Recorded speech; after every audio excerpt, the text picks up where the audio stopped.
Do what thou wilt shall be the whole of the law sound cryptic, mysterious, maybe even dangerous.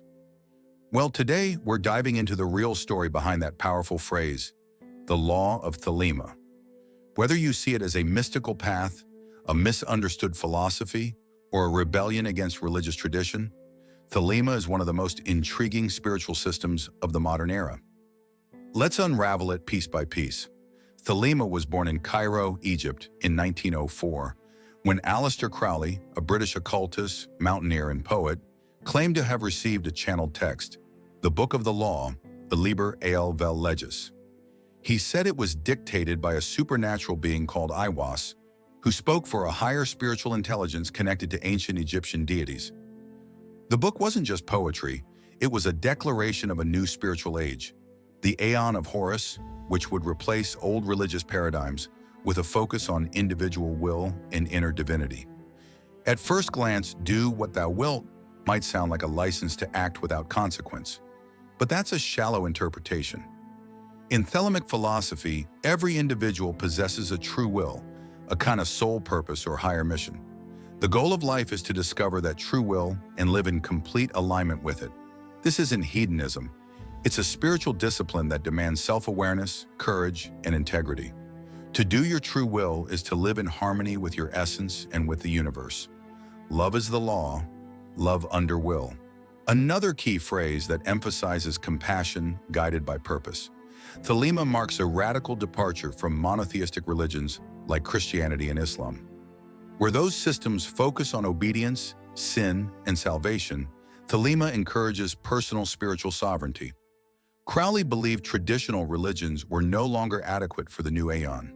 He positioned Thelema as a modern spiritual system that draws from a rich tapestry of mystical traditions, like Hermeticism, Kabbalah, alchemy, and Eastern philosophies, while emphasizing individual empowerment.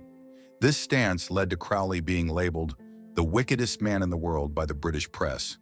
But in reality, his ideas were far more nuanced and philosophical. Crowley described Thelema as a magical system, spelling it with a K to distinguish it from stage magic. In Thelema, magic is the science and art of causing change in conformity with will, and that change can be external or internal. Practitioners use rituals, meditation, astrology, and visualization to awaken consciousness and receive insights from what they call the holy guardian angel, a higher aspect of one's own divine nature.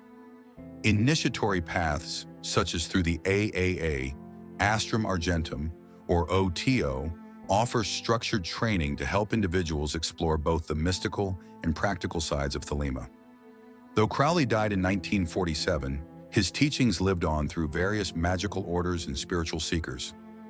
Today, Thelema is studied and practiced around the world, influencing everything from modern witchcraft and ceremonial magic to art, music, and counterculture movements. Despite rumors and tabloid-style myths, Thelema is not about devil worship or chaos. It's a complex system of self-liberation rooted in ancient wisdom. It challenges us to look within, question everything, and live boldly in pursuit of our soul's deepest truth. So what really is Thelema? It's not a cult. It's not just a religion. It's a philosophical path, a spiritual adventure, and a bold call to awaken the divine spark within you. If this opened your eyes or sparked curiosity, don't forget to like, subscribe, and hit the bell, because we're just getting started on this journey through lost knowledge and esoteric wisdom.